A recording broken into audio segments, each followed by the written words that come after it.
Well, good morning, everybody. I got the wrong cup. Oh well.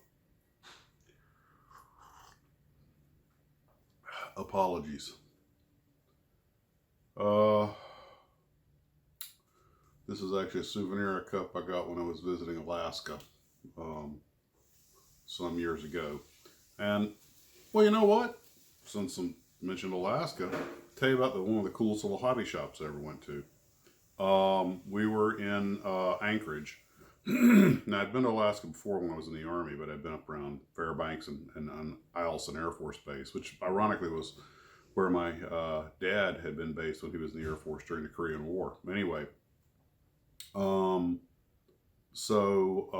where we go to this little hobby shop, and this is one of those little weird things that just gives you an idea kind of how small our community is, the hobby community. Uh, my buddy was up there. My buddy Ken, who I fly the RCs with, was doing computer contract work up there, and I went up to visit him. And he said, "There's a hobby shop you got to check out." Now you have to remember, Alaska, Anchorage is a huge international freight terminal, um, so they have a lot of times access to stuff that just wasn't available in the lower 48. And I don't even remember when this was. I'm going to say 10, 12 years ago. Anyway, um, we go to this hobby shop, and it is packed to the rafters. But square footage up there is extremely expensive, so the place was pretty small. And to give you an idea how tight it was, I had to go down the aisles sideways. I couldn't walk. The aisles were tighter than my shoulders. And back in those days, I was a little flatter sideways than I was widthwise. I'm not sure that applies anymore. Anyway, now not only were they packed full of all kinds of stuff, mostly kit models and RCs, a lot of kit models. And it makes sense, given the weather they have in Alaska, people are often, stuck indoors, so model building is pretty popular up there. And they had kits and companies I'd never heard of. A lot of them from Russia and China, and this was before companies like Dragon and them were quite as big as they are now. Anywho, they I don't think I bought anything because I was traveling light, but they had all kinds of the Russian airliners and things like that, stuff you just weren't going to find. Because let's face it, still after all most of the conventional hobby shops are going, it was just stuff you weren't going to find at Walmart or Michael's or Hobby Lobby. Well, I had a great time just chatting with people. And of course, a lot of RC stuff stuck in the rafters. And if you guys have seen my little video on Graves Hobby down here in Orlando, which is probably the best equipped hobby shop I've ever been in, and it's still going strong, then this would have been like a Graves Hobby shoved into the Tarbis. This place was not big. It was bigger than the Tarbis, but it wasn't big. Well, I said it's a small world, right? Just about a year ago, my buddy Ken has one of those little foamy Piper Cherokees, and we were just out flying in the last video. That's what I was video. If you saw my last when I finally got out back to the RC field, his little Cherokee is what I was taking the aerial with the drone, taking the aerial shots of. Well, it's been out of production for a while, and something broke. It was a part he couldn't fabricate, so he had to find a part. He looked everywhere for it, and sure enough, that hobby shop in Alaska had it, and he bought it from him and sent it to him. Now they apparently moved into a much bigger facility now, hallelujah, but they're still going strong. So chalk one up for the hobby shops. Now, yes, things there were a little expensive, but everything's expensive in Alaska because, except gasoline. That was cheap.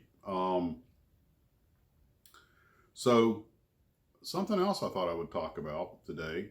I was thinking about this last night. I have a carved wooden B-58 Hustler up on top of my desk. It's one of those kind that you buy from the airplane shop, and they're made in bulk. I think in the Philippines, or anyway. But they're hand carved wood, and I gave it to my brother. He always loved the Hustler. I mean, who doesn't? And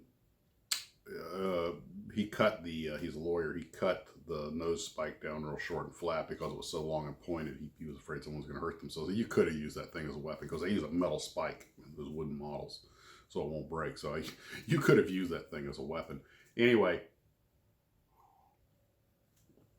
I had been thinking about, I just talked about the B-58 and that landing gear and the inspiration I got from Convair in the last live stream. And by the way, if they don't call me, I guess I'll do another live stream on Saturday.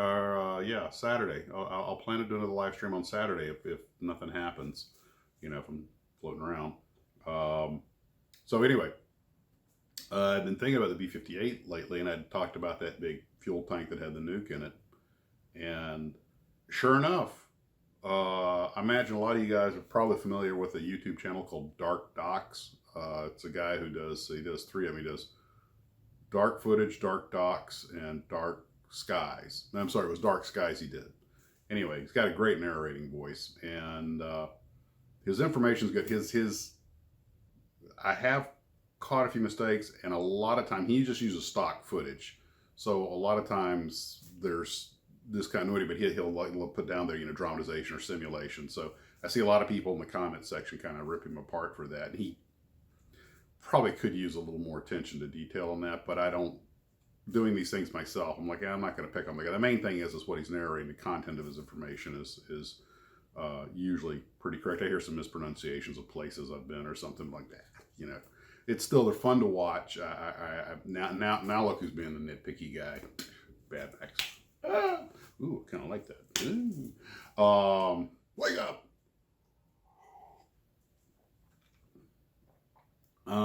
So anyway, the B-58, I want to get an aerodynamics class, and I know a lot of you guys probably already know this, but you've probably seen all that old stock footage of like wind tunnels where it shows the supersonic Mach cone developing over an aircraft and that stuff, and it gets that real sharp, hard-edged aerial, looks like the bow wake of a boat, but it's air. I mean, you can see the special camera so you can see the thick parts of the air. Anyway, in case you didn't know, the reason a lot of jet fighters, supersonic aircraft I should say, have so much sweep in the wing is because, and I'm doing this from memory, I'm probably wrong, but I think a shock cone that develops over an aircraft is about 70 degrees. So if you can put like a 72-degree sweep in a wing, it stays inside the shock cone. Now, what a lot of people don't realize is the air inside that shock cone is subsonic, so your controls are still effective. And that's why a lot of these long pointy jets have either very short or very swept wings. See, the F-104 accomplishes the same thing, not by sweeping the wing, but by keeping it short, so it still stayed inside the shock cone. Now, if you look at your average model airplane, you'll see you have the wing root, and a lot of them taper, they go out to the wingtip. And some of them, like the old Cherokees, are slab wing, but that's it. You look at a lot of the early jets, like the F-86 or even the F-100, and you look at it from the top, and you see the big root and the small tip. And all that area from the wingtip straight to the fuselage, just open sky, it's just lost. Well, somebody figured out that if you filled that area in and gave it a straight trailing edge from the tip to the fuselage, a delta wing, you get a lot more surface area, and if you get a lot more surface area, you make the wing shorter, and you can sweep it back more, and boom. And that's why deltas were so popular. Convair loved them. B-58, F-102, F-106, XF-82, or was it 92? Anyway, piece of junk experimental airplane that all the test pilots hated. Well, I shouldn't say piece of junk. I mean, they said it was a nightmare to fly, but they did get a lot of test data out of it, so it did its job. The French with the Mirage still make delta wing. So what I realized, now the MiG-21 is a true delta, but it's actually a full delta. Well, okay, I got to back off on this. When you think of a full delta, you think like an F-106 or an F-102, where all they have is the delta wing and the elevons and everything are built into it. But the MiG-21 is a delta wing also. You look at it, it's got a complete delta wing on it. but it has a tail and a conventional tail in addition to that. So it's a full delta, and that the wing is a full delta wing, but it's not a full delta because, depending on how you use the phrase full delta, because it has a conventional tail. I actually am not sure which one classifies as full delta, meaning you have a complete triangular delta wing, or it means you only have that delta wing. But anyway, that's one of the reasons the MiG-21 is so agile and so fast, can roll so quickly.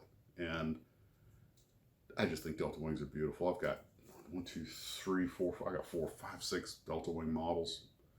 I never get tired of those beautiful things. That's probably one reason I got such a giggle out of building that Eurofighter. And then there's a Gripen in there also. The Gripen's not really a delta, but they just look so Johnny Quest. Bam, bam, bam, bam, bam, bam. You know, internet's like a tool. It's what you make out of it. Just like models are a tool. They're what you make out of them. How many of us educated ourselves on models? I learned more about cars and planes from models than I did from books for a long time. And I still do. Every time I open a kit and read something, I'm learning something new. I didn't know that HMS Amazon was commissioned in 68, or excuse me, contracted in 68 and commissioned in 73. But once I read that little Airfix snippet on it, and was it a Type 21 frigate? And you just continually, it's great. And I didn't know the KI-67 torpedo version was called the Yasukuni. And Yasukuni, I think I'm saying that right. But just, you keep learning, you keep building, you keep learning.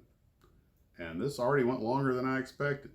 So expect to hear more about the B-58 Hustler in the future, because that airplane, go watch the Dark Skies video. I'll see if I can find it and link it in here.